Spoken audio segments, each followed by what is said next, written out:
نحمده ونصلي على رسوله الكريم اما بعد فاعوذ باللہ من الشیطان الرجیم بسم اللہ الرحمن الرحیم رب اشرح لي صدری ویسر لي امری واحلل عقدۃ من لسانی یفقهوا قولی ربی یسر ولا تعسر وتمم بالخیر وبک نستعین آمین ثم آمین۔ پریویس لیکچر میں ہم نے ایک بہت امپورٹنٹ ٹاپک پڑھا تھا جو کہ عدت کے مسائل سے ریلیٹڈ تھا، ٹھیک ہے، تو بہت ہی ایک سینسٹیو میٹر ہے، اور قرآن کریم میں جو آیات ہیں ان کی پراپر طریقے سے جب ہم تفسیر کرتے ہیں، پراپر طریقے سے اسٹڈی کرتے ہیں، احکام کو دیکھتے ہیں، تو اہل علم کا اس پر پورا کام جو ہے وہ آلریڈی کیا ہوا ہے، ہمیں بس سمجھنے کی ضرورت ہے کہ 3 مہینے اور 3 حیض اس کی کیا حقیقت ہے، اس کی کیا حکمت ہے، ٹھیک ہے۔ اس کے بعد ہم نے دیکھا کہ یہ طلاق کی عدت ہے اور خلا کی عدت پھر ڈیفرنٹ ہو جاتی ہے۔ آپ کے مائنڈ میں آتا ہے کبھی کہ طلاق کے کیس میں تو یہ 3 حیض والا معاملہ ہو جاتا ہے یا 3 ماہ گزر جاتے ہیں، ٹھیک ہے، تو یہ جو خلا ہے اس میں صرف ایک ہی حیض کی کیا مصلحت ہے، کوئی بتا سکتا ہے؟ ہم نے دیکھا تھا کہ خلا کی جو عدت ہے وہ صرف اور صرف ایک حیض ہے، ابھی چاہے وہ کچھ دن کے بعد ہی اس کو پیریڈز ہو جاتے ہیں، اس کی عدت وہیں پہ کمپلیٹ ہو گئی۔ مائنڈ میں آتا ہے کسی کے پاس ہے اس چیز کا جواب تو شیئر کر سکتے ہیں۔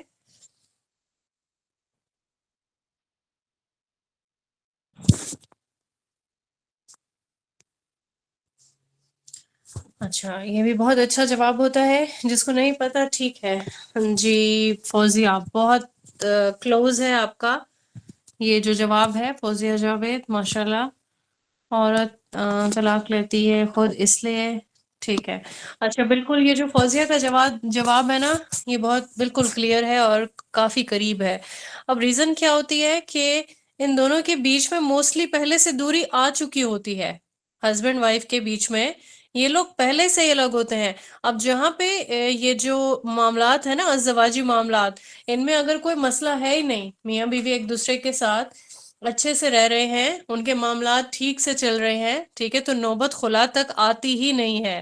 خلاف وہی عورت لیتی ہے جو یا تو شوہر کی کچھ عادات سے بہت زیادہ خائف ہے، ٹھیک ہے، یا پھر وہ حقوق کے معاملے میں دیکھتی ہے کہ میرے ساتھ میرے شوہر کے معاملات بالکل بھی اچھے نہیں ہیں، درست نہیں ہیں، ٹھیک ہے، بہترین نہیں ہے، تو زیادہ کیسز میں یہ ہوتا ہے کہ وہ پہلے سے الگ ہو چکے ہوتے ہیں فزیکلی بھی، ٹھیک ہے، اور پھر یہ بھی ہوتا ہے کہ یا وہ شوہر کا گھر چھوڑ چکی ہوتی ہے، یعنی یہ کوئی ایسا معاملہ نہیں ہے کہ جس پہ ایک دم سے کوئی فیصلہ کر لے، ٹھیک ہے۔ تو اہل علم اس کی ریزن یہی بتاتے ہیں کہ ان کی علیحدگی پہلے سے ہو چکی ہوتی ہے، یہی وجہ ہے کہ اس کو جیسے پریگننسی کا معاملہ کلیئر ہو گیا، استبراء رحم کہتے ہیں اس کو، ٹھیک ہے، ایک حیض میں ہی کلیئر ہو جاتا ہے، اور پھر جو ہے وہ بیوی جو ہے وہ خلا جب لیتی ہے تو اس کو اتنی لمبی عدت گزارنے کی ضرورت نہیں۔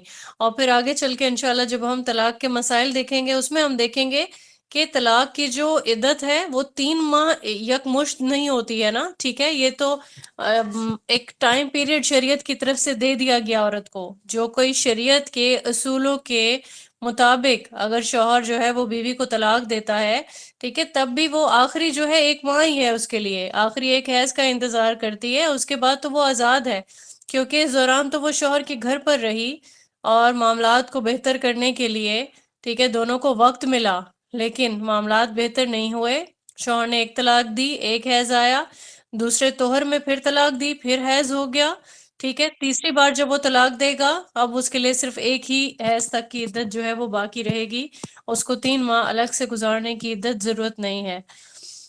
اب ہم نے یہاں پہ معاملات عدت کے پہلے دیکھ لیے تھے، ٹھیک ہے، تو ترتیب جو بنتی ہے وہ یہ ہے کہ جب بیوی بن جاتی ہے، اب یہاں پہ ہم نے شادی والے معاملات دیکھے تھے نا، ٹھیک ہے، کہ کیا معاملات تھے اور کون سا جو نکاح ہے وہ زمانہ جاہلیت میں باقی سارے نکاحوں کو کینسل کر کے جس کو برقرار رکھا گیا، اس میں ہم نے شرائط کو بار بار ریوائز کیا، ٹھیک ہے، کہ شرائط کون کون سی ہیں، ساری شرائط پوری ہو گئی، ولی ہے، حق مہر ہے، ٹھیک ہے، نکاح اعلانیہ ہے، اور اس طرح سے باقی ساری شرائط دیکھیں۔ اس کے بعد ہم نے اہل کتاب اور مشرک خواتین، ٹھیک ہے، ان کے بارے میں ہم نے احکام پڑھ لیے۔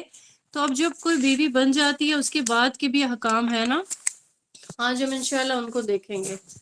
تو یہ بڑی انٹرسٹنگ ایک حدیث آپ کے ساتھ شیئر کی جائے گی آج کے اس لیکچر میں، ابن ماجہ کی 1918 ہے، کیونکہ ہمارے ہاں زیادہ تر نا شوہر کو پتہ ہی نہیں ہوتا کہ بیوی آ گئی ہے، ٹھیک ہے، وہ پہلی رات جو ہے وہ میرے پاس ہے، تو مجھے اس سے بات کیا کرنی ہے، کیا شریعت نے مجھے سکھایا کہ میں نے اس کو کوئی دعا دینی ہے یا کوئی تحفہ دینا ہے، ہدیہ وغیرہ، ٹھیک ہے، کیونکہ وہ آج کی رات آپ کے پاس مہمان بن کر آئی ہے نا، ٹھیک ہے، گھر کا پارٹ تو بن گئی، لیکن آج تو وہ آپ کی خاص مہمان ہے، اس کو اس کا دل کیسے خوش کرنا ہے، ٹھیک ہے، وہ اپنا گھر چھوڑ کر آئی ہے، اس کی قربانیوں کو آج کا شوہر نہیں دیکھ رہا، لیکن اس کو یہ بات ضرور یاد رہتی ہے کہ میں نے جو ہے ابھی اپنی بیوی کو کیسے ٹریٹ کرنا ہے، جیسے ہی وہ پہلے دن سے میرے گھر آئے، اس کو اپنے گھر کے اصول کیسے بتانے ہیں، ٹھیک ہے، اس کو جو اس کا کانفیڈنس کیسے اس کو جو ہے سنپ کر کے تو کیسے اس کو جو ڈیل کرنا ہے، تو جو افسوس والی بات ہے وہ یہی ہے کہ شوہر آتے ہی پہلے رات اپنی بیوی کو کچھ سٹیٹمنٹس بتاتا ہے جو اس کو پہلے سے ہی رٹائی گئی ہوتی ہیں، افسوس کے ساتھ کہنا پڑ رہا ہے مجھے کہ وہ کسی نہ کسی کی طرف سے وہ پٹی پڑھائی ہوئی ہوتی ہے کہ میری جو ماں ہے اس کا خیال کرنا تم پر فرض ہے، ٹھیک ہے، اپنے حقوق کی بعد میں بات کرتا ہے لیکن پہلے دوسروں کے حقوق کی بات کرتا ہے، میری بہنوں کے ساتھ عزت سے پیش آنا، میری ماں کا بہت خیال رکھنا، یہ باتیں وہ بعد میں بھی کر سکتا ہے، یہ باتیں بھی ضروری ہیں، ایسا نہیں ہے کہ بیوی کو یہ نہ بتایا جائے کہ میرے لیے میرے گھر والوں کی عزت و احترام بہت امپورٹنٹ ہے، ٹھیک ہے، لیکن جو شریعت سکھا رہی ہے پہلے ہم وہ تو کریں نا، وہ چیز کیا ہوگی، اپنی بیوی کو دعا دے گا، شوہر اپنی بیوی کو دعا دے گا، اور وہ دعا کیا ہے، وہ خیر و برکت کی دعا ہے، اب جو شریعت میں ایک طریقہ کار بتایا گیا وہ بھی، اب یہاں پہ اس کو دیکھ کے کوئی بھی جو ہے وہ پریشان نہ ہو کہ ایک عورت کو لونڈی یا جانور وہ سب کے لیے ایک ہی دعا ہے، تو دعا کیونکہ خیر و برکت والی ہے اس لیے یہ ان سب چیزوں کے لیے یہ دعا پڑھی جاتی ہے، اور رسول اللہ صلی اللہ علیہ وآلہ وسلم نے یہ دعا سکھائی ہے، اللہم انی اسألک، اے میرے اللہ میں سوال کرتا ہوں تجھ سے، من خیرہا، کس کے لیے دعا کرتا ہے، ٹھیک ہے، بھلائی کے لیے دعا کرتا ہے، خیر کے لیے، وخیری ما جبلت علیہ، کہ میں اس کی پیدائشی جو جبلت کہتے ہیں عادات کو، ٹھیک ہے، اعوذ بکا، اور پھر اس کے بعد پھر پناہ مانگی گئی ہے کس سے، ایک شر سے، من شرہا و شر ما جبلت علیہ، یعنی کہ اس کی جو پیدائشی جو آتے ہیں اس کی بات کی گئی ہے، اس کے شر سے، یعنی ایک انسان جو پیدا ہوتا ہے وہ کسی نہ کسی فطرت پر پیدا ہوا ہوتا ہے نا، اس میں کچھ عادتیں ایسی ہوتی ہیں جو ہمیشہ سے ہوتی ہیں، تو ان سب سے تیری پناہ میں آتا ہوں، ٹھیک ہے، تو یہ دعا ہے جو یہاں پہ جو طریقہ کار بتایا گیا ہے وہ کیا ہے کہ پیشانی کو پکڑ کر یہ دعا دینی ہے، اب یہاں پہ ایٹیکیٹس کیا ہے، بیوی کو دعا دینے سے پہلے اس کو پہلے بتا دے کہ میری جو شریعت ہے ہماری وہ یہ سکھا رہی ہے کہ میں نے آپ کی پیشانی پر ہاتھ رکھ کے یا پیشانی کو پکڑ کر یہ دعا دینی ہے، ٹھیک ہے، کیونکہ سنت ہے، ایسا نہیں ہو کہ پہلے ہی زور سے ایسے پیشانی کو پکڑا جائے کہ دلہن بیچاری گھبرا جائے کہ میرے ساتھ جو ہے یہ کیا ہو رہا ہے، تو یہ بھی ایک جو ہے چیز ضرور پہلے کنوے کرنے کے بعد یہ والی دعا پڑھنی جو ہے یہ مستحب ہے، اور تحفہ دینا، ٹھیک ہے، وہ ہدیہ کہا جا سکتا ہے، اس کو تحفہ کہا جا سکتا ہے، وہ تحفہ دے، ٹھیک ہے، جی بالکل، شوہر جو ہے وہ پہلے تو، ہاں بالکل فوزیہ، ہم لوگ سیکھیں گے نا، اب آپ پہ تو لازم ہو گیا، اپنے بیٹوں کو سکھائیں گی آپ، اپنے بچوں کو، بھائیوں کو یہ چیز آپ سکھائیں گی کہ شریعت تو یہ سکھا رہی ہے نا، تو پہلے آپ نے یہ کرنا ہے جو ضروری ہے، اب یہاں پہ بالکل اخلاق والے، اخلاق سے پیش آنا بھی بہت بڑی بات ہے، اور پھر مرد جو ہے اگر تو اپنی بیوی کو بہت پیار سے ڈیل کرتا ہے تو بیوی اتنی اچھی ہوتی ہے، ایک عورت اتنی ہی نازک اور نرم مزاج ہوتی ہے کہ وہ مولڈ ہو جائے، اور زیادہ تر دیکھنے میں یہ آتا ہے کہ جو عورت ہے اس کو قبول نہیں کیا جاتا، اس کی صلاحیتوں کو، اس کے کانفیڈنس کو، وہ تعلیم یافتہ ہے، وہ شریعت کا جانتی ہے، ٹھیک ہے، تو ان چیزوں کو قبول نہیں کیا جاتا بلکہ اس کو لیٹ ڈاؤن کرنے کی کوشش کی جاتی ہے ڈے ون سے، کہ اس کو احساس دلایا جاتا ہے آپ آئی ہو ہمارے گھر پر تو آپ کو پہلے ہی دن سے ہمارے گھر کے سارے معاملات، ہمارے حالات، ان سب کے اکارڈنگ آپ کو ڈھل جانا ہے، اور آپ کے پاس یہ پہلی اور آخری آپشن یہی ہے، ٹھیک ہے، ہم لوگ آپ کو قبول کرنے کے لیے تیار نہیں ہیں، تو یہ طریقہ کار غلط ہے۔ اچھے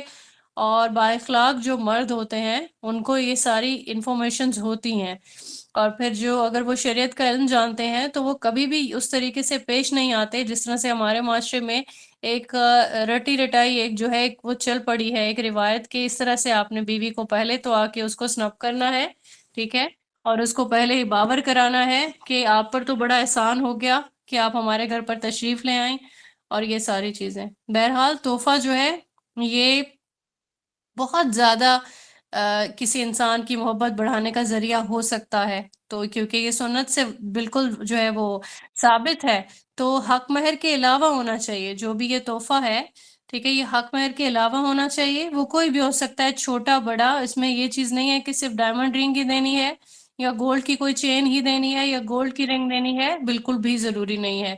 آپ کو خلوص سے محبت سے جو بھی تحفہ دیا جائے وہ آپ کی محبت بڑھانے کا جو ہے وہ طریقہ بن سکتا ہے، وسیلہ بن سکتا ہے، ٹھیک ہے۔ پھر اس کے بعد خلوت ہے ہسبینڈ وائف کی، اور اگلے دن ولیمہ ہے۔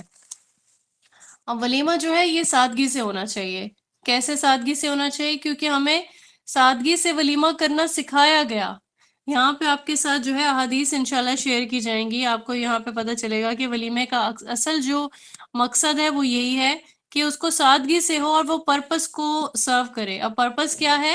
آپ نے اس کو ایک قسم کا صدقہ دیا، آپ نے اپنے اس نئے ریلیشن میں آنے کے بعد۔ اب یہاں پہ ہم نے دیکھنی ہے ایک حدیث بخاری کی 2049 جو کہ حضرت عبد الرحمن بن عوف کے حوالے سے ہے، بہت مشہور ہے نا حضرت عبد الرحمن بن عوف۔ جن اسٹوڈنٹس کو ان کے بارے میں انفارمیشن ہوگی وہ فوراً سے پہچان گئے ہوں گے کہ ان کی جو فضیلت مال کے حوالے سے بہت زیادہ ہے۔ کہا جاتا ہے کہ یہ صحابی رسول کہتے تھے کہ مجھے ایسی دعا ہے رسول اللہ صلی اللہ علیہ وآلہ وسلم کی طرف سے، اللہ تعالیٰ مجھے کمی بیشی کے لیے معاف فرمائے، آمین ثم آمین، کہ میں جو اگر کسی پتھر کو بھی ہاتھ لگاتا ہوں تو وہ بھی سونا بن جاتی ہے۔ مطلب ان کے بارے میں یہ والی روایت بھی ایک بہت کامن ہے۔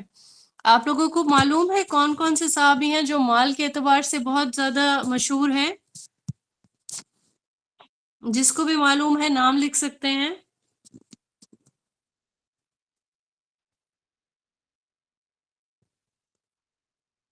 جی بالکل، سمرین آپ کا جواب بالکل ٹھیک ہے، حضرت عثمان اور حضرت عبد الرحمن بن عوف، ٹھیک ہے، حضرت عثمان غنی، بالکل ماشاءاللہ، بہت آپ نے جو ہے ٹھیک جواب دیا ہے۔ حضرت علی مال کے حساب سے بہت امیر نہیں مانے جاتے، ٹھیک ہے، حضرت عثمان غنی اور حضرت عبد الرحمن بن عوف۔ اب یہ ہوا کہ حضرت عبد الرحمن بن عوف اور ان کا ایثار بھی آپ کو بتاتی چلو، یہاں پہ اب بات ہو رہی ہے تو آپ کو پتا کہ جب ہجرت کے معاملات ہوئے تھے، ہجرت کا حکم آ گیا تھا، تو حضرت عبد الرحمن بن عوف کو ہجرت کی اجازت جو ہے وہ کفار مکہ نے تبھی دی تھی کہ آپ نے اپنا جتنا بھی مال ہے وہ یہاں پر چھوڑ کر جانا ہے، ٹھیک ہے۔ تو اللہ کے آگے مال کی کوئی اہمیت نہیں جانی تھی صحابی رسول نے، انہوں نے فوراً سے سیکریفائس کیا کہ میری ہر چیز یہیں پہ رہ جائے گی، اور خالی ہاتھ تشریف لے گئے تھے مدینہ منورہ کی طرف۔ اور پھر کیا ہوا؟ وہاں گئے، وہاں پہ اپنا جب کام شروع کیا اللہ نے پھر مالا مال کر دیا۔ یعنی یہ اللہ تعالیٰ بھی ان چیزوں کو obviously اس کا ریوارڈ دنیا میں بھی ملتا ہے اور آخرت میں بھی ملتا ہے، تو بہت ہی صاحب ثروت اور جس کو مالدار کہا جاتا ہے ایسے ایک انسان تھے۔ اور پھر کیا ہوا کہ اس حدیث کے الفاظ دیکھ لیں آپ کے، پھر اس کے بعد جب انہوں نے شادی کی، ٹھیک ہے، ان کو پھر دعا دی گئی تھی کہ آپ نے اپنے اللہ تعالیٰ آپ کے مال میں برکت فرمائے، ٹھیک ہے۔ اور پھر اس کے بعد جب شادی انہوں نے کی، انصاری ایک خاتون تھی ان سے شادی کر لی، اور پھر رسول اللہ صلی اللہ علیہ وآلہ وسلم کو جو پتہ چلا، انہوں نے ان کے کپڑوں پہ کچھ نشان دیکھنے کے بعد جو ہے ایزیوم کیا کہ آپ نے شادی کر لی، اور پھر سوال کیا کہ کیا آپ نے شادی کر لی، اور انہوں نے بتایا کہ جی میں نے شادی کر لی، تو رسول اللہ صلی اللہ علیہ وآلہ وسلم نے حق مہر کا دریافت کیا کہ آپ نے حق مہر میں کیا دیا ہے، پھر انہیں بتایا کہ میں نے سونے کی ایک گٹھلی دی ہے، یعنی ایک گٹھلی کے برابر سونا، ٹھیک ہے۔ تو پھر رسول اللہ صلی اللہ علیہ وآلہ وسلم نے فرمایا کہ اچھا ٹھیک ہے اب ولیمہ کرو، اگرچہ ایک بکری کا ہو، ٹھیک ہے، شات کہتے ہیں بکری کو۔ اب اس سے ہم لوگ یہ دیکھتے ہیں، نتیجہ نکالتے ہیں، آپ کے مائنڈ میں کون کون سی دو چیزیں آئی ہیں اس حدیث کو پڑھنے کے بعد؟ بہت زیادہ جو ہے یہ اہم حدیث ہے، اور اس میں ہم یہ دیکھتے ہیں کہ ہمیں سیکھنے کے لیے ایک بہت پیاری چیز ملتی ہے کہ حق مہر کے بغیر جو ہے وہ نکاح نہیں کرنا چاہیے، ٹھیک ہے؟ حق مہر اپنی بیوی کو دیں اور پھر اس کے بعد جو ہے وہ آپ پر یوں سمجھے کہ وہ حلال ہے۔ اب ایک اور بہت زیادہ اہم چیز ایک اور بھی ہے اس حدیث میں، کہ شادی ہو گئی، ٹھیک ہے، اور رسول اللہ صلی اللہ علیہ وآلہ وسلم کو انویٹیشن نہیں دیا گیا، حالانکہ رسول اللہ صلی اللہ علیہ وآلہ وسلم سردار ہیں اور سب سے امپورٹنٹ ہے کہ ان کو بلایا جائے اپنی شادی پہ، اپنے نکاح کے لیے، ٹھیک ہے؟ تو یہاں پہ ہمیں سیکھنے کے لیے بہت امپورٹنٹ چیز یہ ملتی ہے کہ اگر کوئی آپ کو نہیں بلاتا، آپ کی ان کی کوئی بھی ایسی رسم ہے، شادی ہے، ولیمہ ہے، ٹھیک ہے، تو اگر کوئی نہیں بلا رہا تو ٹھیک ہے، آپ اس کو مائنڈ نہیں کریں، یہ بہت امپورٹنٹ۔ اور ہم لوگ کیا کہتے ہیں، ہم لوگ اتنا بڑا ایک واویلا بنا لیتے ہیں اس چیز کو، اتنا پرابلم ہوتا ہے ہمارے لیے، ایون اپنا آپ تو ٹھیک ہے کہ ہمیں نہیں بلایا، لیکن ہم یہاں بھی یہ بھی کہتے ہیں کہ اچھا میری بیٹی کو نہیں بلایا، ٹھیک ہے میں بھی نہیں جاؤں گی، میرے فلاں ماں کو نہیں بلایا، میرے بیٹے کو نہیں بلایا، میرے بھائی کو نہیں بلایا، یعنی ہم اپنے رشتے کو توڑنے کے لیے پہلے تیار ہوتے ہیں کہ ہمیں کوئی موقع مل جائے۔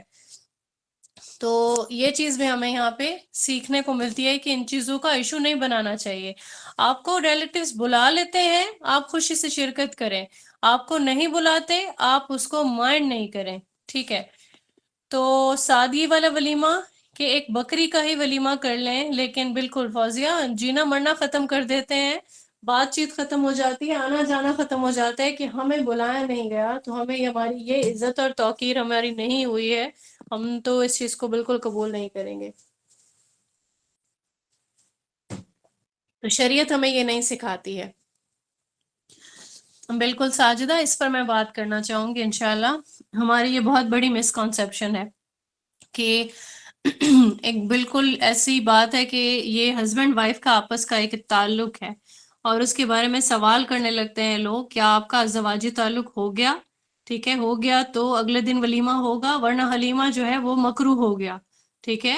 ٹھیک ہے، یہ چیز ٹھیک ہے کہ شادی ہو گئی، رخصتی ہو گئی، اب تعلق ہونا چاہیے، لیکن اگر نہیں ہوا تو اس میں ولیمے کے مکروہ ہونے کا کوئی ہمارے پاس جواز نہیں ہے، ایسی کوئی روایت نہیں ملتی ہے کہ ولیمہ اب حلال نہیں ہوگا، ولیمہ حلال ہے، اور ولیمہ آپ کی جو نیا آپ کا ریلیشن شپ بنا ہے، ٹھیک ہے، یہ اسی کی ایک خیرات ہے۔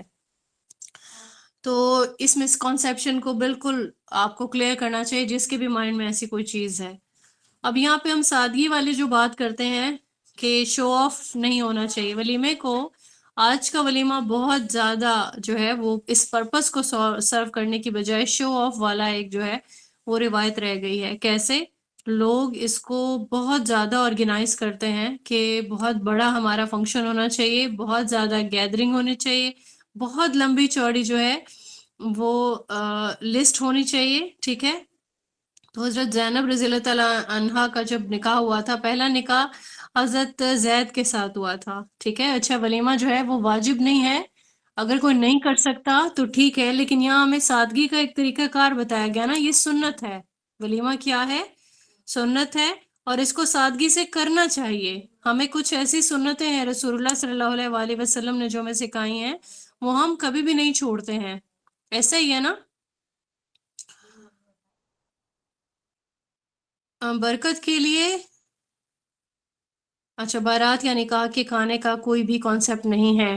اچھا اگر کوئی آپ کو لڑکی کے گھر والے کھانا خود سے آفر کرتے ہیں، آپ ان پہ بوجھ خود نہیں بن رہے، آپ نے ان کو کہا نہیں ہوا کہ ہمارے باراتی جو بھی آئیں آپ نے ان کو لازماً کھانا کھلانا ہے، ٹھیک ہے، آپ وہ یہ نہیں کہہ سکتے، لیکن اگر وہ کھانا کھلاتے ہیں اپنی ان کی رسم و رواج کی حد تک، یہ رسم و رواج والے مسائل ہیں، کوئی کھانا کھلاتا ہے تو بہت اچھی بات ہے، کھلائے، کوئی اس میں مذائقہ نہیں ہے، کوئی مسئلہ نہیں ہے، ٹھیک ہے؟ اگر وہ نہیں کھلاتے تو اس چیز کو کوئی بھی مائنڈ نہ کرے کہ ہم مہمان بن کے گئے اور ہماری خاطر توازی نہیں ہوئی۔ اصل جو کانسیپٹ ہے نا وہ ولیمے کا ہے، نکاح کے بعد سادہ سا وہ جو ہے ولیمہ رکھا جائے، اور اس کو ولیمہ ہی کہا جاتا ہے کیونکہ وہ نکاح کے بعد کیا جاتا ہے۔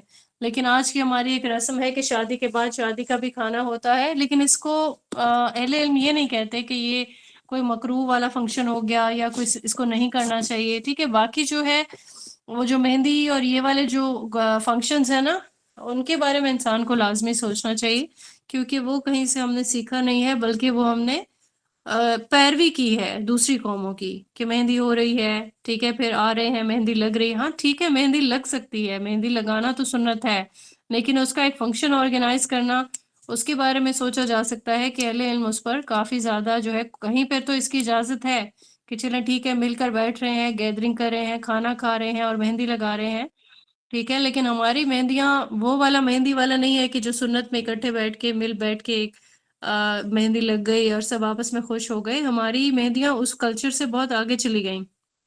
ایک پراپر ایک فنکشن ہے اور اس پہ مخلوط جو ہے وہ گیدرنگ ہو رہی ہے، یعنی کہ دونوں ہیں، لڑکا لڑکی دونوں، سب کے گھر والے، اور کوئی پردے کا اہتمام نہیں، اور پھر رہی صحیح کلچر وہاں پہ میوزک اور ڈانس اور ان چیزوں نے پوری کر دی.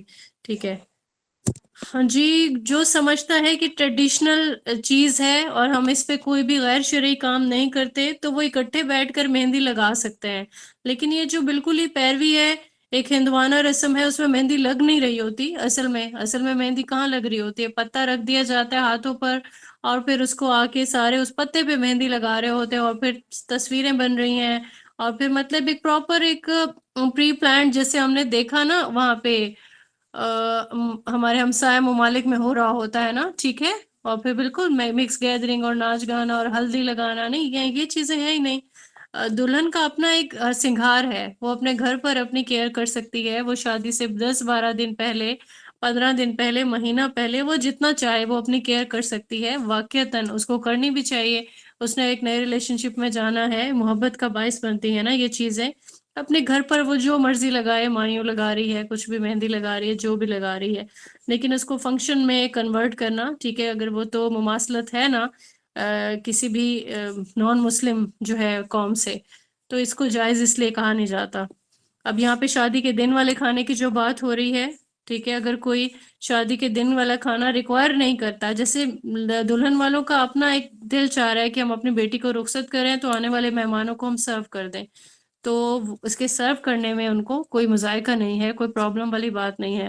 لیکن اگر برادری والے لے کے آگئے 400-500 لوگ اور پھر انہوں نے آ کے برڈنائز کر دیا، ٹھیک ہے، اور پھر ایک فورسفلی ایک ایونٹ ہے کہ کھانا دیا جا رہا ہے تو اتنے جتنے ہم نے کمٹ کیے تھے اتنے مہمان ہیں اور پھر آپ اس سے زیادہ مہمان لے کے جاتے ہو، تو یہ چیز بھی ایک غلط اس میں آ جاتی ہے. بہرحال ہم نے رسول اللہ صلی اللہ علیہ وسلم کا طریقہ کار سیکھنا ہے کہ جب حضرت زینب سے شادی ہوئی تھی، ٹھیک ہے، جب عدت مکمل ہو گئی تھی نا حضرت زید بن حارثہ سے، تو پھر انہوں نے رسول اللہ صلی اللہ علیہ وسلم نے نکاح کیا تھا، اور وہ جو ولیمہ کیا تھا وہ ایک بکری کا ولیمہ تھا، ایک شاد کا، ٹھیک ہے. تو یہ چیز ثابت ہوتی ہے کہ ولیمے کو سادہ ہونا چاہیے. اور رسول اللہ صلی اللہ علیہ وسلم کی جتنی بھی شادیاں ہوئیں وہ سب کے سب سادہ ولیمہ رکھا اس میں. جیسے کہ بخاری کی 5085 ہے جس میں ولیمہ جو ہے وہ کھجور سے پنیر اور گھی یہ رکھ دیا گیا تھا. مطلب بالکل سادگی ہے. ایک اچھا سا ایک سرو بھی کر دیا جس میں گھی اور پنیر ہے اور کھجور ہے، پسند کرتے ہیں لوگ، ٹھیک ہے. اور اس کے علاوہ جو بخاری کی 5169 ہے جس میں ملیدہ کا تذکرہ ہے، یعنی کہ شادی ہوئی ہے، ٹھیک ہے، ولیمے میں ملیدہ بنایا گیا ہے اور وہ سب کو سرو کیا. ایک موقع پر بخاری کے ایک حدیث ہے 5172، اس میں دیکھ سکتے ہیں، یعنی سادگی کا یہ مقام ہے کہ آنے والے جو مہمان ہیں ان کو ستو پلایا گیا، ٹھیک ہے، جو چیز سرو کی گئی ستو پلایا گیا. تو یہ سادگی اور خلوص نیت یہ چیز امپورٹنٹ ہے. ہم کیا کر رہے ہیں؟ استطاعت ہے نہیں، شو آف ضرور کرنا ہے کہ یہ ولیمہ ہم افورڈ کر سکتے ہیں. ایون وہ افورڈیبلٹی میں آ نہیں رہا ہوتا. آج کل آپ دیکھیں کہ جس طرح سے شادی ہال کی بکنگ ہو رہی ہے تو ایکسٹریم لیول پہ جو ہے وہ خرچ جو ہے وہ کیا جاتا ہے.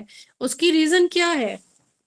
کیا اس کی ریزن ہماری شریعت کا جو ایک ایونٹ ہے اس کو فالو کرنا ہے، سنت کو فالو کرنا ہے، یا پھر ریاکاری ہے؟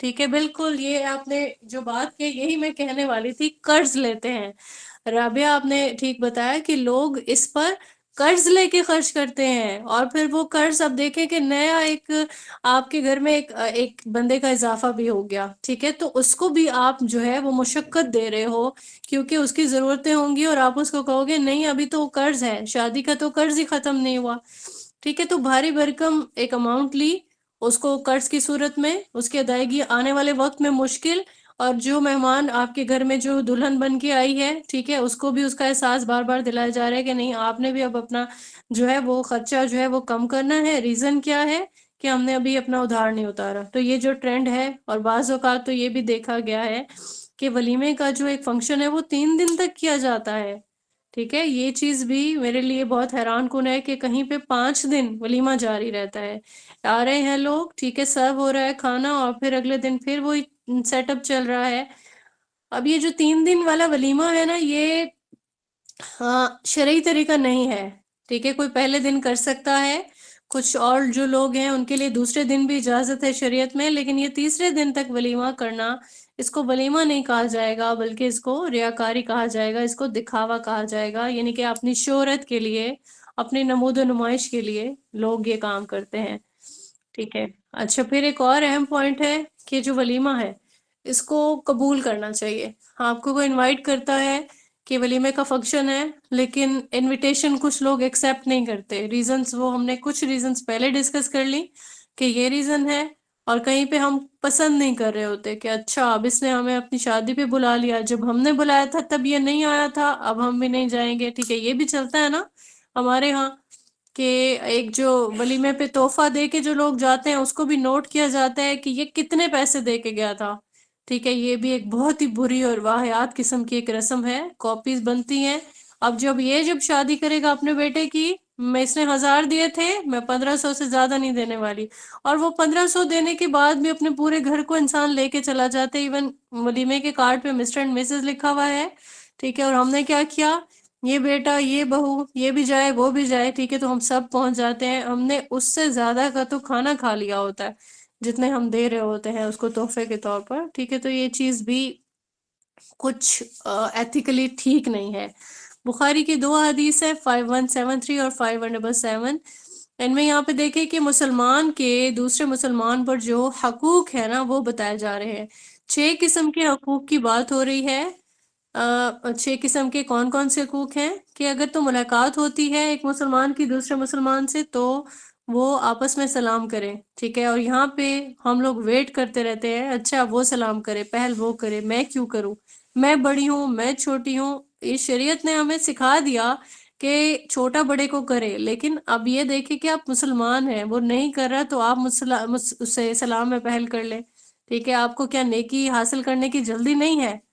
آپ کو اپنی ناک جو ہے وہ بہت عزیز ہے، لیکن آپ کو جو ہے وہ شرعی معاملات کی جو ہے وہ جلدی نہیں ہے کہ میں نے یہ کام کرنے کے بعد ثواب حاصل کر لینا ہے، ٹھیک ہے۔ پھر دوسرے نمبر پہ چھینک کا جواب آتا ہے کہ ہمارے ہاں نہیں دیکھا جاتا ہے، کسی کو چھینک آتی ہے تو بلکہ ہم اس کو دیکھتے ہیں کہ اس کے کہیں جرمز جو ہیں وہ اس نے منہ پہ ہاتھ رکھا یا نہیں رکھا، کہیں سامنے والی کسی چیز میں اس کے جرمز تو نہیں چلے گئے، ٹھیک ہے۔ ہمیں یہ ٹینشن زیادہ ہوتی ہے جبکہ ہم اس کو چھینک کا جواب نہیں دیتے، ٹھیک ہے۔ اس کے بعد پھر ہے یہ جو بیمار ہو تو مزاج پرسی، بیمار ہو گیا، ٹھیک ہے، اس کی آپ نے عیادت ضرور کرنی ہے۔ اب ہم لوگوں کے پاس اس چیز کا بھی ٹائم نہیں ہے، مطلب ہم لوگوں نے کسی ایسی مصروف زندگی میں چلے گئے کہ بیمار ٹھیک ہونے کے بعد وہ اپنی روٹین میں واپس بھی آ جاتے ہیں، اور ہم صرف پلان کرنا ہی سوچتے رہتے ہیں کہ اچھا جاؤں گا، اچھا آج نہیں، اچھا کل نہیں، اچھا یہ معاملات وہ معاملات، ٹھیک ہے۔ تو یہ چیز جو ہے اس کا خاص خیال رکھنا چاہیے۔ بالکل عظما، آپ نے یہ حدیث پہلے پڑھی ہوئی ہے، ماشاءاللہ آپ میں سے زیادہ لوگوں نے پڑھی ہوئی ہوگی۔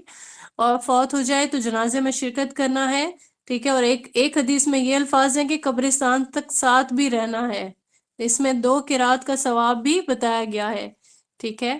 اور پھر ایک اور چیز آتی ہے، اگر تو دعوت دی ہے کسی مسلمان نے آپ کو تو وہ دعوت کو قبول کریں، اگر عذر نہیں ہے تو، اگر کوئی عذر ہے تو معذرت کریں، عذر نہیں ہے تو معذرت نہیں کریں بلکہ شرکت کریں۔ تو ہمارے ہاں یہ ساری چیزیں تقریباً ختم ہو گئی ہیں۔ سلام میں پہل کرنا گوارا نہیں کرتے، ٹھیک ہے، کہ دوسرا سلام پہلے کر لے۔ چھینک آنے پہ ہمیں جواب کا کچھ پتہ ہی نہیں ہے کہ ہم نے کیا کہنا ہے، جواب دینا ہے نہیں دینا، ہمیں پرابلم ہے کہ اس نے جو ہے وہ چھینک کے وقت جو ہے اپنے سارے وہ خیالات اس چیز کا خیال رکھا جو رکھنا چاہیے تھا، ہاں وہ بھی ضروری ہے، لیکن آپ اس کو جواب دیں، ایز اے مسلم آپ کا یہ حق ہے دوسرے مسلمان کا آپ پر۔ پھر بیمار کی مزاج پرسی، اگر آپ کے پاس جانے کا وقت نہیں ہے، میسج کرے، کال کر لیں، ایک وائس کر دیں، یہ چیزیں بھی مطلب آپ نے جو یوز کرنا ہے نا، یہ ڈیجیٹل جو آپ کی ایک لائف چل رہی ہے، تو اس کا ایک اچھا پازیٹیو یوزج بھی ہے. آپ ان کو بتا سکتے ہیں کہ آپ کی یہ مصروفیت ہے، آپ تشریف بھی ضرور لائیں گے، لیکن کم سے کم آپ احوال جو ہے وہ فون پر بھی لے سکتے ہیں نا. ٹھیک ہے. اور پھر دعوت قبول کریں، بھلے سے وہ کسی بھی اسٹیٹس کا ہے معاملہ اس انسان کے ساتھ. ٹھیک ہے. تو یہ جو کلاس ڈفرنس دیکھنے والا معاملہ ہے کہ یہ دعوت ہمارے معیار کے مطابق ہے یہ نہیں ہے، اس کو چھوڑ دیں. ٹھیک ہے. اس پر ہمیں لا حول ولا قوت پڑھنا چاہیے کہ یہ جو کبر میں آ جاتا ہے نا یہ سب چیزیں، تو کبر پسند نہیں ہے اللہ تعالیٰ کو، ہم سب کو اس سے بچنا چاہیے. اور پھر ایک بہت امپورٹنٹ چیز ہے، ابو داؤد کی 3742 حدیث ہے، اس میں بتایا گیا ہے کہ ہمیں رسول اللہ صلی اللہ علیہ وآلہ وسلم کے مطابق کہ جو فقیر اور محتاجوں کے بغیر اگر کوئی ولیمہ کرتا ہے نا تو اس کا ولیمہ قبول نہیں کیا جاتا. اب یہاں بھی رک کے ہمیں سوچنا چاہیے کہ ہم تو کبھی بھی نہیں بلاتے نا. ہم لوگوں نے کبھی ہر ایک اپنا اپنا احتساب کرے کہ کبھی گھر کا کوئی فنکشن ہوا ہو اور ہم نے اپنی میڈس کو کاٹ دیا ہو، ایون ہم ان کو بھی نہیں بلاتے.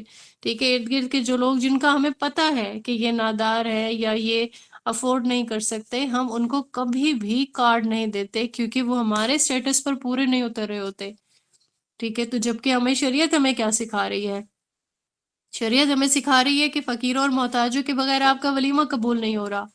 تو ہم تو اپنے فنکشنز میں ان لوگوں کا پرپورشن رکھتے ہی نہیں ہے. ٹھیک ہے.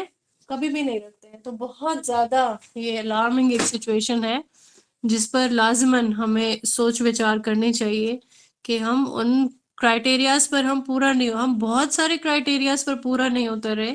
ٹھیک ہے. تو ہم جب تک تصحیح نہیں کریں گے تب تک جو ہے معاملہ ہمارا بہتر نہیں ہو سکتا. اور ان سب چیزوں کے بارے میں جب سوال ہوتا ہے اس بارے میں بھی سوچنا چاہیے کہ اللہ تعالیٰ جب سوال کریں گے ہم سے تو ہمارے پاس اس کے لیے کیا لاجک. تو یہاں تک ہم نے ان چیزوں کو دیکھ لیا، ولیمے کے جو معاملات ہیں. اور پھر ایک اور چیز ہے، یہ جو ابھی ہم تحفے کی بات کر رہے تھے، تو سب سے جو پیارا تحفہ ہے نا کسی بھی دولہے کو دینے کے لیے ولیمے کے دن، وہ اس کے لیے دعا ہے. ٹھیک ہے. وہ دعا کو پڑھیں، اس کا ترجمہ آپ کو پتہ ہونا چاہیے کہ کیا دعا ہے. صحیح ہے. تو یہاں میں پڑھ لیتی ہوں. ہاں جی. یہ دعا ہے رسول اللہ صلی اللہ علیہ وآلہ وسلم کہ جب شادی پر کسی کو مبارکباد دیتے آپ صلی اللہ علیہ وآلہ وسلم تو کیا فرماتے؟ بارک اللہ لکا وبارک علیک وجمع بینکما فی الخیر. ٹھیک ہے. وجمع بینکما فی الخیر. اب یہاں پہ دولہے کو جب دینے لگیں گے نا تھوڑا گرامر کی جو ٹرمز ہیں ان کو بھی دیکھنا چاہیے.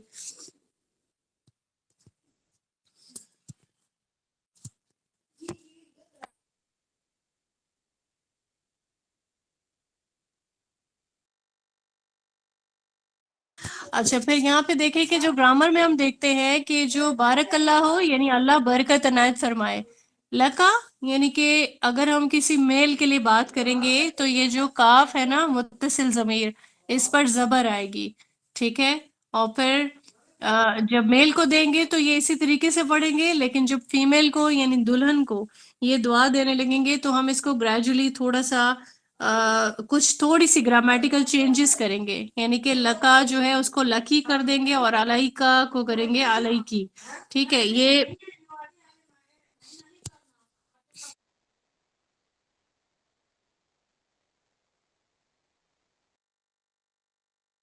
تو یہ جو دعا ہے یہ ہمیں ترمذی کی 1091 میں ملتی ہے. ٹھیک ہے. اس کے بعد جو ہے وہ تحفے کا اہتمام ہے، یعنی خوشی کا موقع ہے تو تحفہ جو ہے وہ دینے میں کوئی مذائقہ نہیں ہے.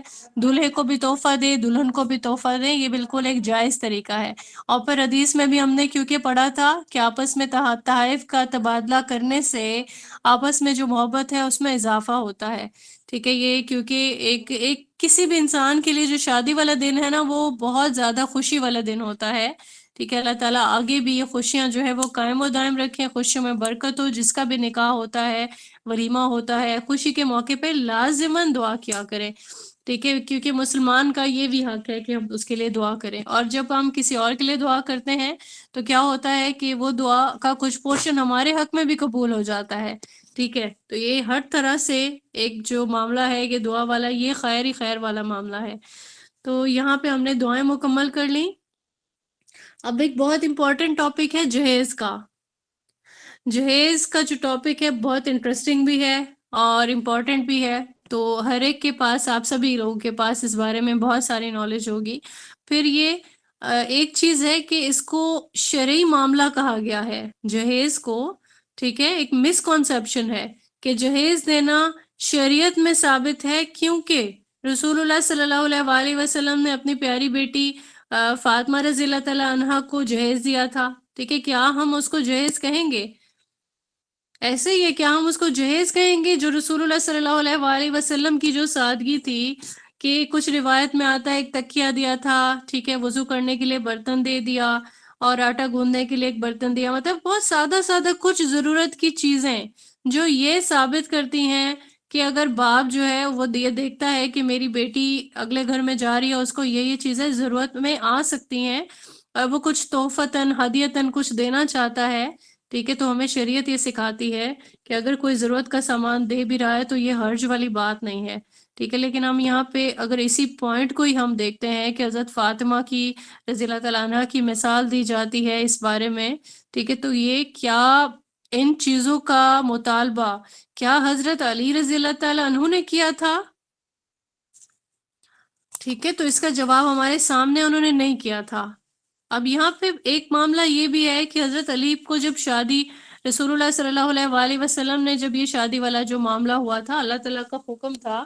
ٹھیک ہے، لیکن ان کی مالی حالات کے بارے میں بھی ہم سوچیں. آج کے والدین کیا اگر حضرت علی والی سچویشن ہو کہ حق مہر دینے کے لیے کچھ بھی نہیں ہے، زرہ کو بیچ کے وہ اپنا معاملہ جو ہے وہ پورا کر رہے ہیں، تو ہم کیا ایسے گھر میں شادی کرنے کے لیے بچی کی تیار ہوتے ہیں؟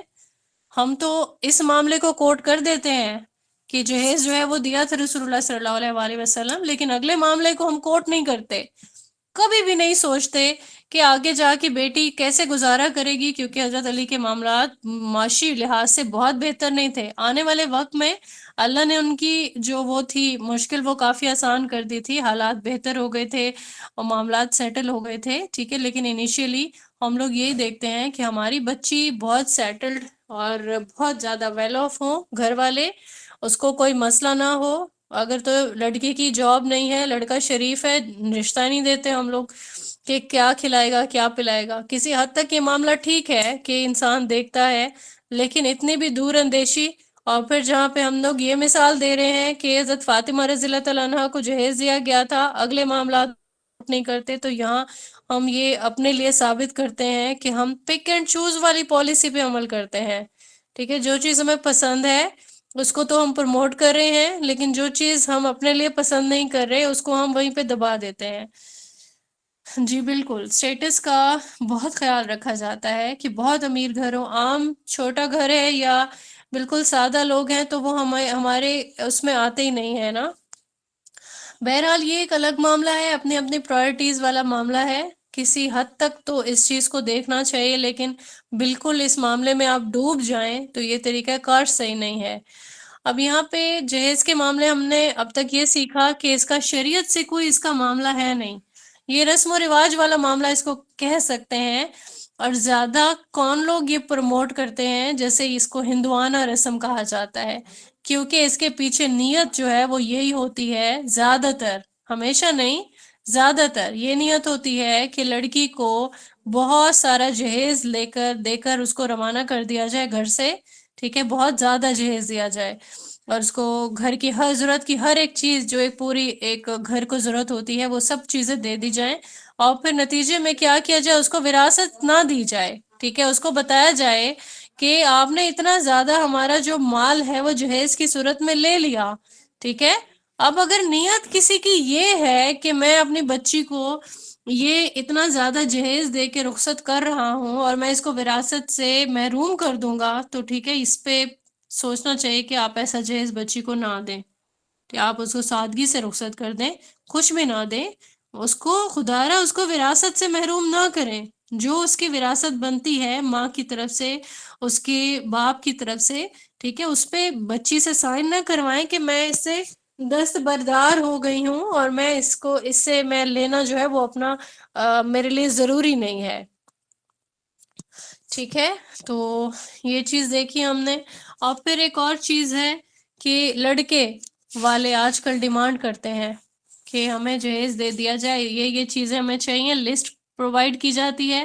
کہیں پہ لسٹ نہیں پکڑائی جاتی تو ایسے ہی تذکرہ کر دیا جاتا ہے. نہیں، یہ طریقہ کار ہوتا ہے. نہیں، ہمارے گھر میں سب کچھ ہے، بس گاڑی کی کمی ہے. ہمارے گھر میں سب کچھ ہے، ہمارے گھر میں رومز ہیں، فرنیچر ہے، اور گھر کی جو ضروریات کی چیزیں وہ سب کچھ ہے، بس بچے کو کاروبار کروا دے. ٹھیک ہے، تو یہ ڈیمانڈ کرنا جائز نہیں ہے، بالکل بھی جائز نہیں ہے. اس کو مکروہ سے بھی زیادہ اگلا درجہ اس کو حرام کہنا چاہیے. ٹھیک ہے، کہ آپ ایک لڑکی بھی آپ اسے فائدہ اٹھانے کے لیے اس سے شادی کرے ہو.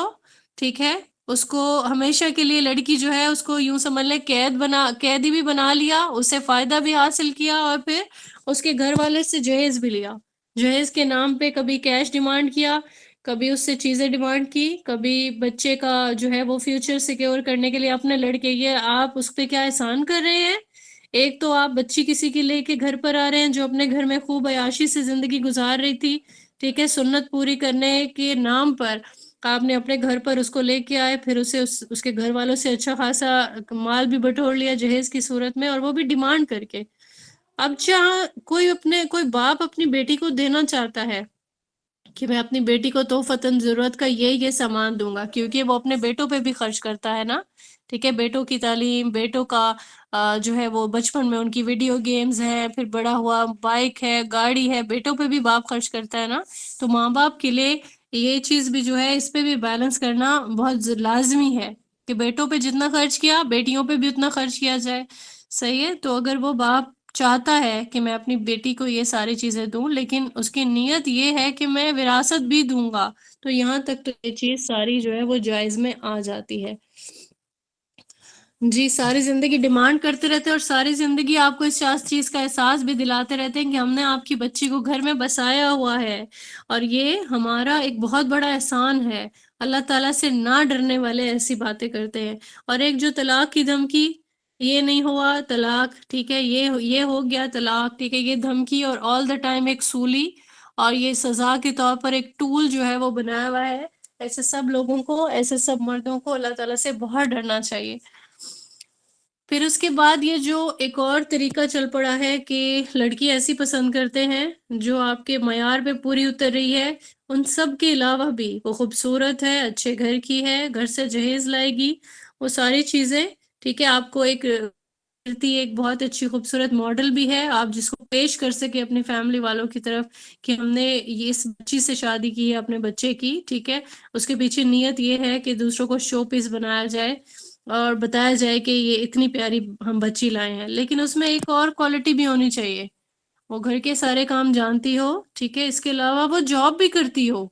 ایک بہت زیادہ جو ہے المیہ ہے ہمارے معاشرے میں کہ ایسی بچیوں کا رشتہ جلدی ہو جاتا ہے جو بہت اچھا ارن کر رہی ہیں، کیونکہ سسرال والوں کی نیت کیا ہوتی ہے کہ اب یہ کما کے لائے گی تو اس پر ہمیں سپینڈ نہیں کرنا پڑے گا. ٹھیک ہے، چلے ہم تو کچھ نہ کچھ جو ہے وہ اپنا جو ہے خود اپنے خرچے تو اٹھا لے گی، کہیں نہ کہیں وہ ہماری ضروریات بھی پوری ہوتی رہیں گی، اور واقعتاً انہی کی ہی ضرورت پوری کر رہی ہوتی ہے بچی، کیونکہ اصل میں تو یہ اس کی ذمہ داری نہیں ہے نا، شوہر کی ذمہ داری ہے. ٹھیک ہے، کیا ہماری شریعت ہم پہ، خواتین پہ یہ والا بوجھ ڈالتی ہے کہ آپ نے نوکری کرنی ہے، گھر سے باہر جاؤ، کما کے لاؤ؟ ٹھیک ہے، نہیں، ایسا نہیں ہے نا، آپ کو کہیں نہیں ملے گا.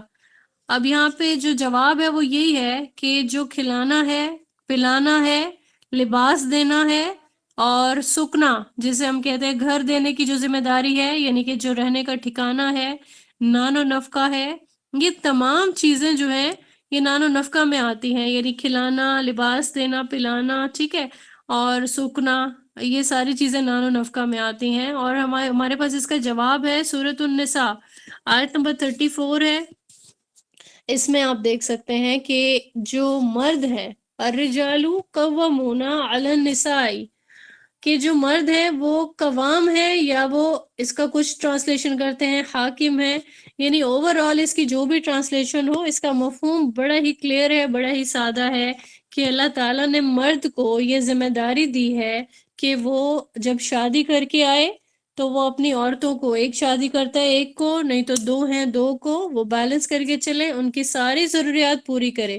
وہ ضروریات کون کون سی ہو سکتی ہیں؟ بیسک سے لے کے جو خود کھا رہا ہے، ٹھیک ہے، اب بیوی یہ نہیں کہہ سکتی کہ مجھے کھلانا تمہاری ذمہ داری ہے، جاؤ نان پیس لے کے آؤ، مجھے کھلانا تمہاری ذمہ داری ہے، فوراً جاؤ پیزا اور برگر چاہیے، ٹھیک ہے۔ یہ چیز، یہ اس کو بالکل بھی مس کنسیپشن والی سائڈ پہ نہیں، اس کو کنفیوز نہیں کرنا۔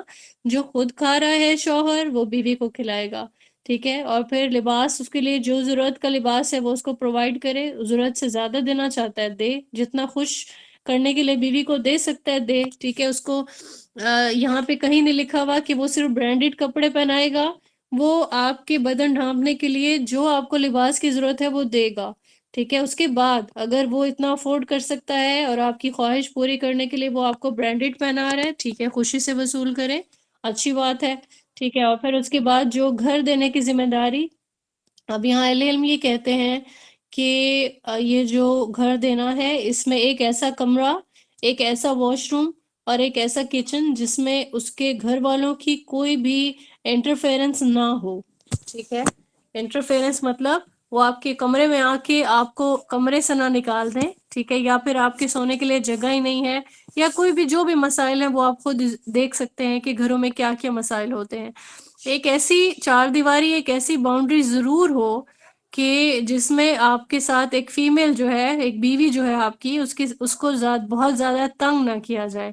اور جہاں پہ معاملات، اب جس طرح سے جوائنٹ فیملی سسٹم ہوتا ہے، اس میں کیا ہوتا ہے کہ کچن ایک ہوتا ہے، کچن الگ کرنا ایک بہت بڑا آج کل ایک مسئلہ ہو گیا ہے، کیونکہ گروسری لینے کے لیے جب جاتے ہیں تو 40,000 سے کم کا تو بل بنتا نہیں ہے، ٹھیک ہے، جتنا بھی کھینچ تان کے آپ کر لو، ایک ماہ کا لے لو، آپ حساب بنا لو، ٹھیک ہے، اس میں جتنی بھی چیزیں ہیں گھریلو کھانے پینے کی، اور بہت ہی جس طرح کہتے ہیں کہ میڈیوکرس کا یہ بجٹ بنتا ہے کہ اس میں سب چیزیں آ جاتی ہیں، آپ کی آٹا، گیہوں، دالیں، چنے شنے، اور یہ جو آئل وغیرہ ہے، یہ بہت ایک الگ اور ڈفرینٹ ٹاپک ہے۔ تو یہ اس لیے نا، اس کو سالو کرنے کے لیے اب اہل علم اس کی اجازت دیتے ہیں کہ ٹھیک ہے اگر کوئی جوائنٹ فیملی سسٹم میں رہتا ہے، کیونکہ اب مرد کے پاس اتنا بھی وقت نہیں ہے کہ وہ اپنے ماں باپ کا بھی خیال رکھ رہا ہے، ان کا جو ہے ان کا بھی اور اپنی بیوی کا بھی، اب وہ کمانے کے لیے کس ٹائم جائے۔ اور پھر جابس کے یہ معاملات ہیں کہ آپ کو جاب اگر کوئی کر رہا ہے تو 9 to 5 والی جاب کے علاوہ تو جاب آپ ایکسپیکٹ کر ہی نہیں سکتے، ٹھیک ہے۔ تو یہاں پہ ایک سولوشن یہی ہے کہ چلیں، ایک گھر ہے، پورشنز ڈیوائیڈ ہو گئے، سب اکٹھے رہ رہے ہیں، ایک دوسرے کا خیال بھی رکھ رہے ہیں، اور پھر کچن جو ہے وہ بھی ایک ہی ہے۔ تو یہاں پہ بالکل ایک جو ذمہ داری ہے وہ لازمی سمجھنی چاہیے، ایک کچن ہے کوئی مسئلہ نہیں ہے، لیکن کم سے کم انٹرفیرنس کا جو معاملہ ہے وہ بہت زیادہ نہ ہو، دونوں طرف کی جو پارٹیز ہیں ان کو مل جل کے اکٹھے معاملات کو کلیئر کرتے ہوئے، کنٹرول کرتے ہوئے چلنا چاہیے۔ اچھا، پھر اس کے بعد جو اہم چیز ہے اس کی طرف بڑھتے ہیں کہ یہاں پہ جو گرامر میں ہم دیکھتے ہیں، الرجال قوامون علی النساء بما فضل اللہ بعضهم علی بعض وبما انفقوا۔ انفقوا جو ہے، یہ صیغہ جو ہے، اگر ہم اس کو دیکھیں کہ یہ کس کے لیے استعمال کیا جاتا ہے، ٹھیک ہے، انفقوا جو ہے یہ ہے مردوں کے لیے، ٹھیک ہے، اگر مردوں کے لیے استعمال کیا گیا ہے، ماضی کا صیغہ ہے، جمع مذکر کا، غائب کا صیغہ، ٹھیک ہے۔ اگر فیمیل کے لیے بات ہوتی اور اجازت دی ہوئی ہوتی کہ فیمیل کی بھی ذمہ داری ہے تو انفقنا آتا۔ ایسے ہی ہے نا، جو گرامر کو سیکھ رہے ہیں، انہوں نے فیل پڑھا، ان کو تو بڑی کلیئرلی یہ چیز سمجھ میں آ گئی ہوگی۔ بہرحال دلیل یہ موجود ہے، قرآن میں دیکھ لیں، حدیث میں دیکھ لیں، عورت پہ نان و نفقہ کی، سکنا کی ذمہ داری ڈالی ہی نہیں گئی، کبھی بھی نہیں ڈالی گئی، یہ ذمہ داری ہے ہی شوہر کی، ٹھیک ہے۔ ایون اس کی دوسری دلیل ہمیں یہ ملتی ہے کہ بیوی کو جب طلاق ہو جاتی ہے تو اس کو کیا انسٹرکشنز ہیں کہ عدت کہاں گزارے، پڑھا ہوا ہے نا آپ لوگوں نے، اس کو آگے مزید بھی پڑھیں گے انشاءاللہ، کہ شریعت ہماری یہ کہتی ہے کہ بیوی اپنی عدت گھر پر گزارے، شوہر کے گھر پر، اور اس دوران بھی شوہر اس کو کھلاتا رہے، پلاتا رہے، یعنی نان و نفقہ اس کا پورا کرے، اس کی ضروریات کو شوہر پورا کرے۔ اب ہمارے معاشرے میں اس کو بھی بڑا عیب سمجھا جاتا ہے کہ طلاق ہو گئی، ابھی پہلی طلاق دی شوہر نے بیوی کو، گھر والے فوری طور پر آئے بیوی کو لے کے اور اپنے گھر میکے میں چلے گئے، ایون وہاں پہ بھی اس کو سمجھا بوجھ ہی جا رہا ہوتا ہے کہ ہم نے شادی کی تھی اور جو ہے یہ جو ہے اس کا بس نہیں سکا، مطلب لوگوں کو دکھانے کے لیے کہ ہم اپنی بیوی کا بچی کا خرچہ اٹھا سکتے ہیں وغیرہ وغیرہ. شریعت نے ہمیں یہ مزاج نہیں سکھایا. اب عدت کے دوران شوہر کے ساتھ رہنے سے پاسبل بن سکتی ہے کہ آپس میں صلح ہو، ٹھیک ہے، اور شوہر جو ہے وہ بیوی کی طرف رجوع کر لے. اب ایک ہی طلاق ہوئی ہے، ٹھیک ہے، شوہر بیوی کی طرف رجوع کر سکتا ہے. اللہ تعالیٰ نے اس کو ایک چانس دیا ہے یہاں پہ. اب یہ جو میکے والے اور سسرال والے اگر یہ بیچ میں نہ پڑے اور اگر ان میں کوئی خیر خواہ ہے تو وہ یہی کہے گا کہ نہیں، ابھی بھی آپ کے پاس وقت ہے، اب یہ والا معاملہ نہ کریں، ابھی صرف ایک ہی طلاق ہوئی ہے، ٹھیک ہے. بیوی پہلی طلاق کے بعد میکے چلی جاتی ہے. اب شریعت جو ہے شریعت کے جو بھی رولز کو فالو نہیں کیا جاتا. اب دوری مزید بڑھ جاتی ہے، صلح کی گنجائش ختم ہو جاتی ہے. اس کے بعد ہم یہاں پہ ایک اور چیز دیکھتے ہیں کہ بیوی کے جو حقوق ہیں ان میں ایک اور چیز جو ہے وہ ہم منع کیا گیا ہے شوہر کو. ابو داؤد کے ایک حدیث ہے 2143 کہ اگر ایسے معاملات ہو جاتے ہیں، معاملات میں کچھ بھی ہو سکتا ہے کہ کوئی ایسے معاملات ہیں بیوی کو سمجھایا جا رہا ہے اور وہ سمجھ نہیں پا رہی ہے، ٹھیک ہے، اور کسی بھی بات میں وہ ضد میں آ گئی ہے، یا کوئی ایسی چیز ہے جو شوہر چاہتا ہے کہ کسی سے آپ نے میل جول نہیں رکھنا ہے، یا کوئی چیز شوہر کی پسندیدگی کے اکارڈنگ نہیں ہے، ٹھیک ہے، تو وہاں پہ بیوی کو سمجھانے کے لیے اگر اس کو مارنے والی ایک سچویشن آ جاتی ہے، ٹھیک ہے، تو ایک ایسی مار کی اجازت ہے جو کہ جس طرح سے کہتے ہیں عزت نفس ہوتی ہے نا. اگر آپ کو کوئی مارے، آج کل تو بچے بھی مار نہیں کھاتے، ٹھیک ہے، تو بیوی اور میاں بیوی میں اگر آپس میں جھگڑا ہو تو اس کے لیے ایٹیکیٹس بتائے گئے ہیں کہ اگر مارنا بھی ہے تو بہت ہلکی مار، جیسے کوئی ایک روئی کا ایک ایک مطلب وہ کہہ سکتے ہیں روئی کا ایک بہت سا گولا سا کہہ سکتے ہیں، ٹھیک ہے، اس کو آپ ماریں یا رومال سے ماریں، ٹھیک ہے. تو یہ والی مار کی اجازت ہے. جو آج کل تشدد والی مار سننے میں آتی ہے اور اخبار میں یا کبھی ٹی وی میں آپ کو سننے میں آتی ہے، دیکھنے میں ملتی ہے، اس کی اجازت ہماری شریعت نے نہیں دی ہے، ٹھیک ہے. تو یہاں پہ حدیث کے کیا الفاظ ہیں؟ وَلَا تَضْرِبِ الْوَجْهَهَا، یعنی اس کے چہرے پر مت مارو. بیوی کو گالیاں دینے سے منع کیا گیا ہے. یعنی ہمارے نبی نے عورتوں کے حقوق بتائے ہیں. آپس میں جھگڑا بھی ہو گیا تب بھی گالی نہیں دینی ہے، ٹھیک ہے، ناراض بھی ہو گئے ہو تو بھی مرد کے لیے انسٹرکشنز ہیں کہ وہ گھر چھوڑ کے نہ جائے، علاقہ نہیں چھوڑے، ٹھیک ہے. جی بالکل عظما فہمید، اسی بات کے بارے میں کہہ رہی ہوں. یہ میں بولنا نہیں چاہتی تھی، لیکن ایسا ہے کہ اگر بیوی کو کسی بھی مرد کے ساتھ اس کی کوئی تعلق پتہ چلتا ہے تو پہلے تو کوشش کرے اس کو سمجھا دیا جائے، ٹھیک ہے، اور پھر اس کے بعد اگر معاملہ نہ سمجھ میں آ رہا ہو تو ہلکی مار کی اجازت ہے. اور پھر اس کے بعد جو ہے ایک اگلا سٹیپ ہے کہ بیوی کے کا بستر جو ہے وہ بدل لو، ٹھیک ہے. یہ بھی اس کو یہ چیز ہرٹ کرے گی اور وہ اپنے عادات کو بدل لے گی، اپنی تصحیح کرے گی کہ میرا گھر اس طرح سے خراب ہو رہا ہے یا میرا شوہر مجھ سے ناراض ہے. اور شوہر کے لیے کیا انسٹرکشنز ہیں؟ اپنا علاقہ نہیں چھوڑے، وہ گھر نہیں چھوڑے، یہ درست نہیں ہے. ناراض بھی ہے تو بیوی کے ساتھ ہی رہنا ہے، بستر الگ کر سکتا ہے.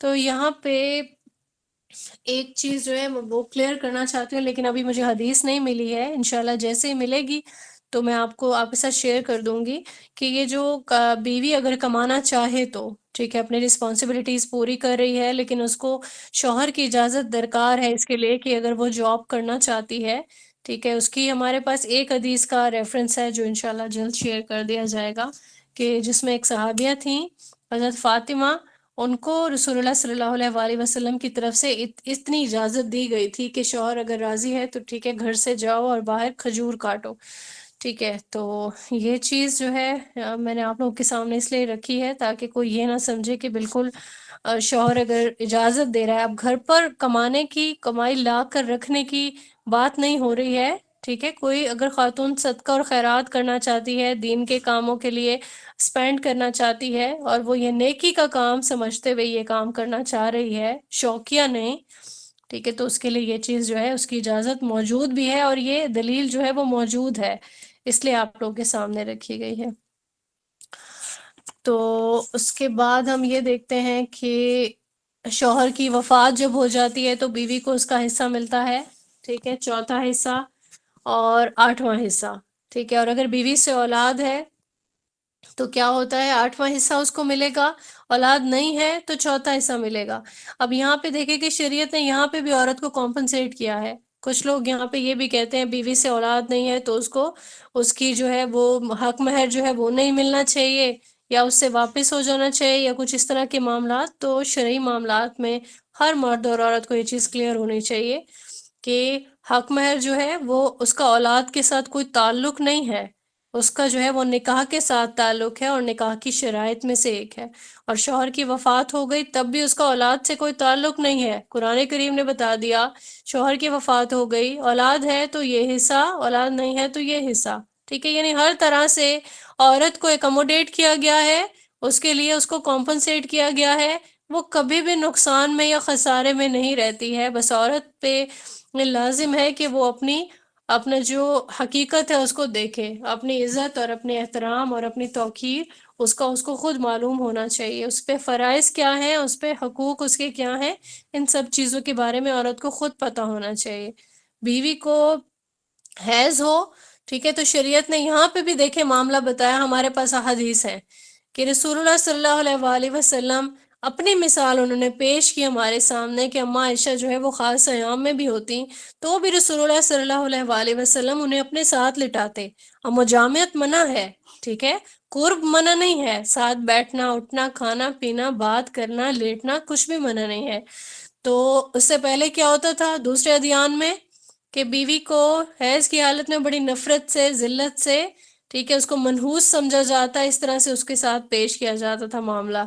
تو یہ شریعت ہماری اتنی پیاری ہے کہ روٹین کی طرح کوئی اور جو بیوی ہے حیض کے معاملات ہیں، کھائے پیے اٹھے بیٹھے اور تمام چیزیں، اور سیم اسی طریقے سے نفاس والی نفاس کے جو ایام ہیں یہ 40 دن کا ایک ڈیوریشن ہوتا ہے، ٹھیک ہے، لیکن کچھ کا کم بھی ہوتا ہے، تو اس کے لیے بھی یہی والے احکام ہیں کہ ساتھ رہے کھائے پیے، ٹھیک ہے۔ تو یہ ساری چیزیں جو ہیں ہمارے دین کی معلومات ہیں۔ اب یہاں پہ جی عظمیٰ فہمی ٹیوشن پڑھا سکتے ہیں بالکل، اور پھر جی افشاں دعا کی جا سکتی ہے کہ اللہ تعالیٰ ہمارے جتنے بھی ہمارے معاشرے کے مرد ہیں ان کو شرعی علم صرف ہونا جو ہے وہ ضروری نہیں ہے، عمل کرنا اس پہ بہت ضروری ہے۔ علم جو ہے وہ رخصت ہو جاتا ہے ایسے انسان سے جو عمل نہیں کرتا ہو، تو یہ سب کو لازماً یہ چیز معلوم ہونی چاہیے۔ اگر دوسری بیوی ہے جس کی اولاد نہیں ہے لیکن پہلی بیوی کے بچوں نے نہیں دینا چاہتے، تو اب بیوی کے بچے جو ہے وہ کون ہوتے ہیں کہ وہ شرعی حق سے محروم کر دیں کسی کو؟ سیدہ حسیبہ ایسا نہیں ہوتا، بچوں کا اختیار نہیں ہے، یہ تو اللہ تعالیٰ نے ایک شرعی معاملہ جو ہے وہ بتایا نا ہمیں، تو ہمیں اس سے اگر ہم ڈیویٹ کریں گے تو اپنے لیے جہنم کو آواز دے رہے ہوں گے، ٹھیک ہے، دعوت دے رہے ہوں گے ہم۔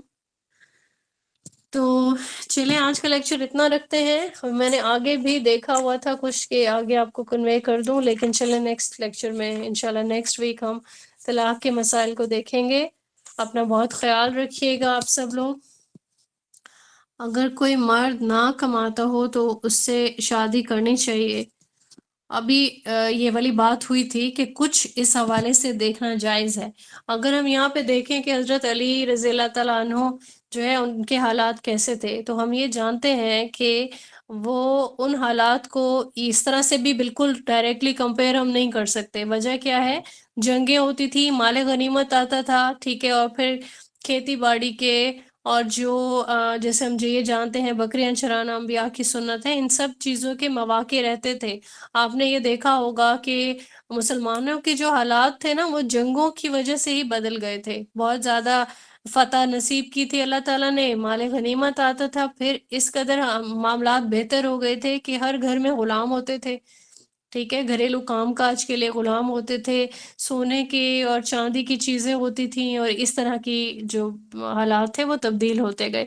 اگر ابھی آپ دیکھ رہے ہیں کہ کسی کے پاس ڈگری ہے، وہ کمانا جو ہے وہ سٹارٹ کر سکتا ہے، اس کے پاس ہنر ہے، ٹھیک ہے، تب یہ والا نکاح تو جائز ہو جائے گا۔ لیکن اگر آپ یہ جانتے ہیں کہ بچے کی شریف نہیں ہے، ٹھیک ہے، شرعی علم نہیں ہے اس کو کسی بھی چیز کا، اور پھر اس کے پاس کوئی ہنر بھی نہیں ہے، مطلب جان بوجھ کر پھر آپ یہ والا جو معاملہ ہے یہ آپ نہیں کر سکتے ہیں، ٹھیک ہے۔ میں نے آپ سے کہا تھا نا کہ کچھ حد تک تو ان چیزوں کی گنجائش ہے۔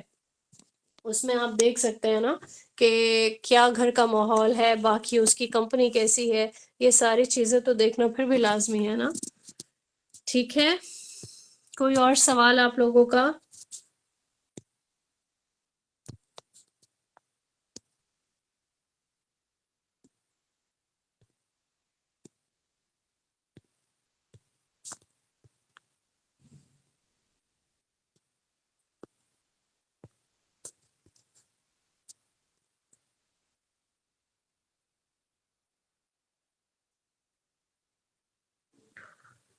اچھا، پھر آپ کا اور سوال ہے کوئی کمانا نہیں چاہتا. نہیں، اگر وہ کمانا نہیں چاہتا تو پھر اس کے پاس کیا جائیداد ہے، وراثتی اس کو پہلے سے حصہ مل گیا، یا ان کے گھر والوں کی طرف سے ایسا کوئی سلسلہ ہے. ٹھیک ہے، یہ گھر والوں کی ذمہ داری نہیں ہے. ٹھیک ہے نا. آفس میں کام کر سکتی ہیں جس میں جہاں پہ میل اور فیمیل اکٹھے کام کرتے ہوں، ایسے آفیسز میں تو جائز بالکل بھی نہیں ہے. اہل علم اس کی ہرگز اجازت نہیں دیتے ہیں.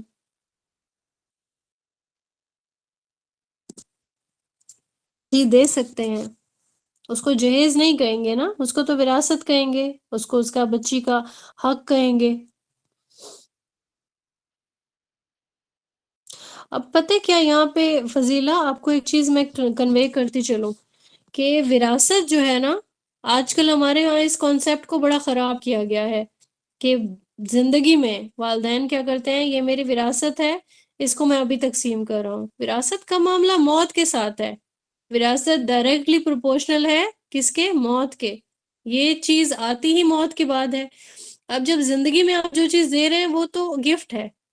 کوئی اپنی اولاد کو دے رہے، وہ وراثت کیسے دے سکتا ہے زندگی میں؟ ٹھیک ہے نا. تو اس کو کلیئر کریں اپنے مائنڈ میں ہر ایک انسان کہ جو زندگی میں والدین دیں گے وہ وراثت نہیں ہوگا، وہ تحفہ ہوگا.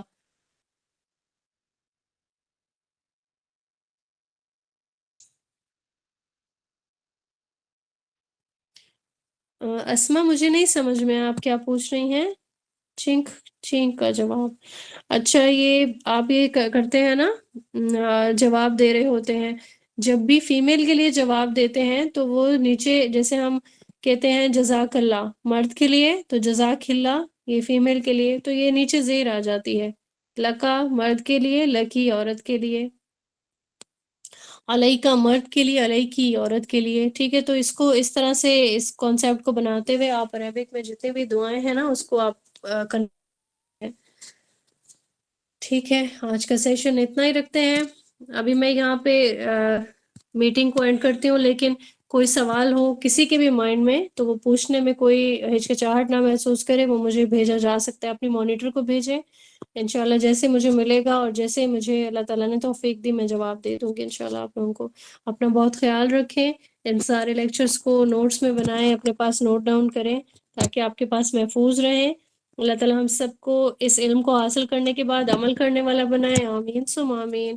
سبحان ربک رب العزت عما یصفون وسلام علی المرسلین والحمد للہ رب العالمین. سبحانک اللہم وبحمدک اشہد ان لا الہ الا انت استغفرک واتوب الیک. السلام علیکم ورحمۃ اللہ وبرکاتہ.